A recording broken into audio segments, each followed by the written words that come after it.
Hello everyone. आज की video में हम बात करेंगे nature of local self government के बारे में।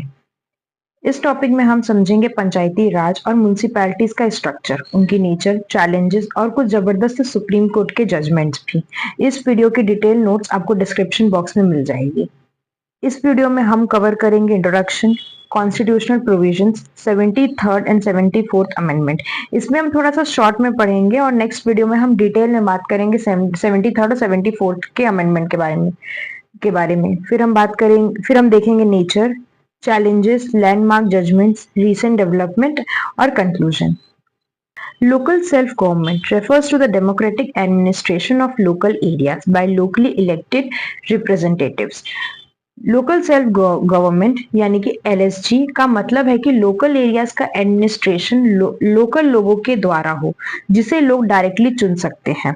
Its purpose is to bring governance closer to the people and promote participation, responsiveness and accountability. इसका मेन पर्पस है कि गवर्नेंस ग्रास रूट तक पहुंच सके, यानी सरकार लोगों के बिल्कुल करीब हो। The 73rd and 74th amendments of the Constitution institutionalized rural and urban local bodies respectively, making LSG a constitutional mandate. 1992 में 73rd और 74th कॉन्स्टिट्यूशनल अमेंडमेंट ने LSG को कॉन्स्टिट्यूशनल स्टेटस दिया और इसे बनाया गया एक कंपलसरी सिस्टम डिस्क्रिशनरी के साथ। Constitutional provisions, panchayats. The 73rd Constitutional Amendment Act 1992 added Part 9 to the Constitution, covering Articles 243 to 243O. It mandates a three-tier Panchayati Raj system: Gram Panchayat, Panchayati Samiti, and Jila Parishad. It ensures regular elections, Gram Sabha participation, one-third reservation for women, and creation of state finance commissions.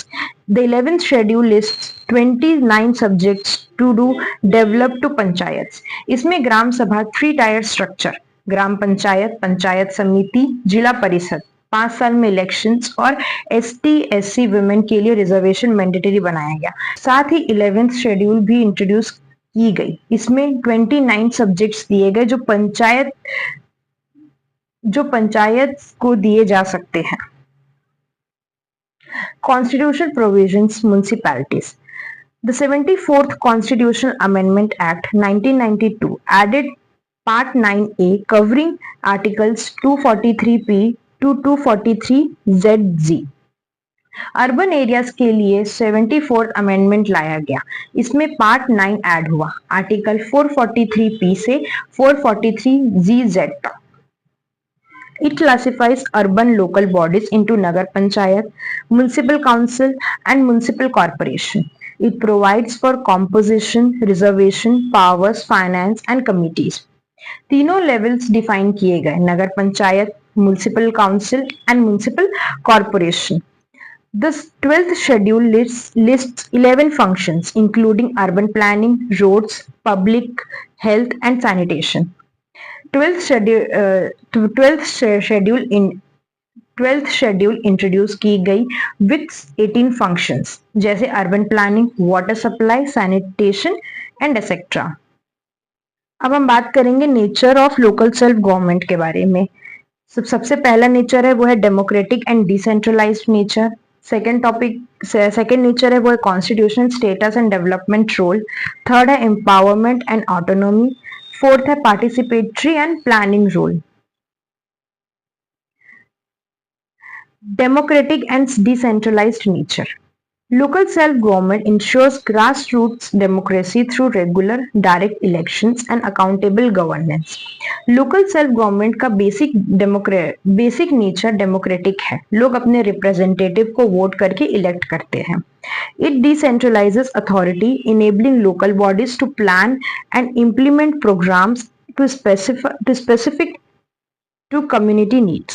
Decentralization reduces administrative burden on state government and empowers local people. Decentralization का मतलब है power और responsibility का centre और state level से local level पर transfer करना, जिससे गवर्नेंस और रिस्पॉन्सिव होती है। डिसेंट्रलाइजेशन एडमिनिस्ट्रेटिव बर्डन को रिड्यूस करता है, जो कि सेल्फ गवर्नमेंट और जो सेंट्रल और स्टेट गवर्नमेंट पे होती है, और लोगों को एम्पावर भी करता है। Constitutional status and development role.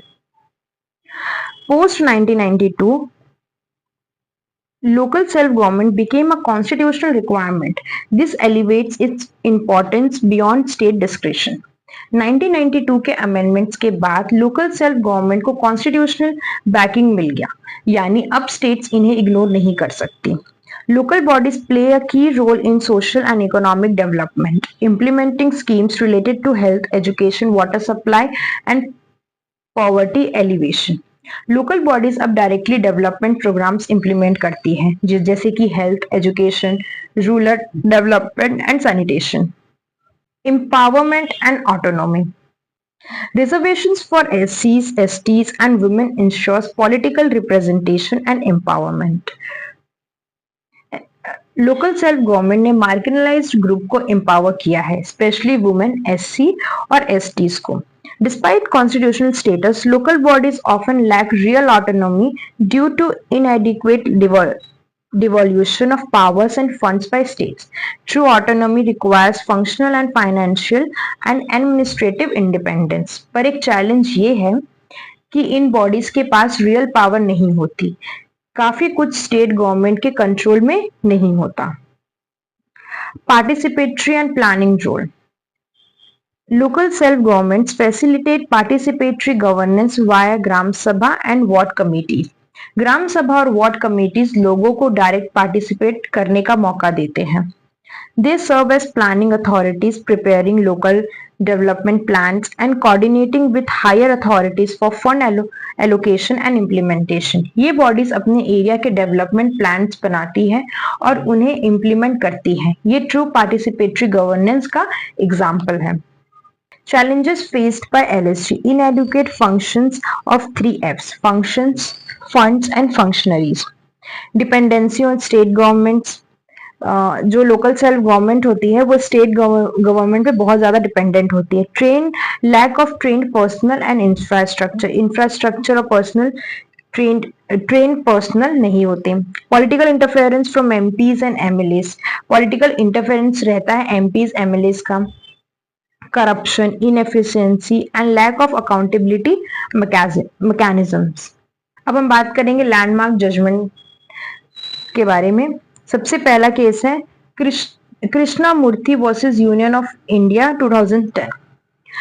The Supreme Court upheld the constitutional validity of reservations for OBCs in local bodies. The court emphasized that political participation of backward classes is essential for an inclusive democracy. Supreme Court ने OBC reservations को valid माना local bodies में। ये case ने clarify किया कि backward classes का political participation भी कॉन्स्टिट्यूशनल गोल है। Kishan Singh Tomar versus Ahmedabad Corp 2006. The court ruled that regular elections to local bodies are mandatory under the constitution. State governments cannot delay elections on the pretext of delimitation or other administrative excuses. Supreme court ने कहा कि local body elections time पे होने चाहिए, state government किसी भी excuse से delay नहीं कर सकती। ये जजमेंट ने इलेक्शन प्रोसेस को स्ट्रॉन्ग और मैंडेटरी बनाया। Rajendra Singh Rana versus Swami P Maurya. This judgment emphasized the independence of state election commissions in conducting free and fair elections. It reinforced the autonomy and credibility of local self-government electoral process. यहाँ supreme court ने state election commission के powers को reinforce किया। State election commission को free और fair election conduct करने की responsibility दी गई।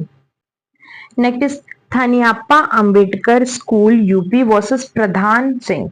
This judgment reinforced the constitutional protection for the structure and autonomy of local bodies. They emphasized that states must respect the roles and functions constitutionally assigned to local self-government.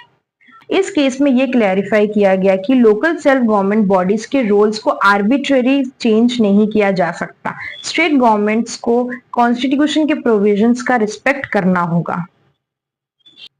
Recent developments, e-governance and digitization of panchayats under e-panchayat mission mode project. Direct transfer of funds from 15th Finance Commission to panchayats. Mission Antyodaya to access and develop rural infrastructure. Training programs and digital literacy drives to build local self-government capacity. Conclusion. Local self-government in India represents democratic decentralization.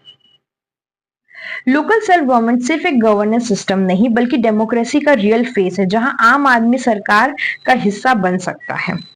Despite challenges, it is crucial for inclusive participatory development. Strengthening local self-government requires political will, administrative reforms and active civic participation. इसका success सिर्फ तभी possible है जब political will, financial support और लोगों की active participation हो। It is vital pillar for achieving the constitutional goal of social justice and good governance.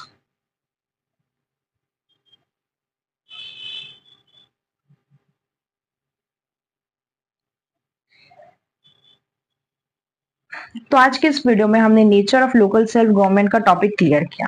अगर आपको ये वीडियो पसंद आया तो वीडियो को लाइक करें, चैनल को सब्सक्राइब करें ऐसे ही अपडेट के लिए। और अगर आपको कोई भी डाउट है तो आप कमेंट सेक्शन में जरूर पूछिए।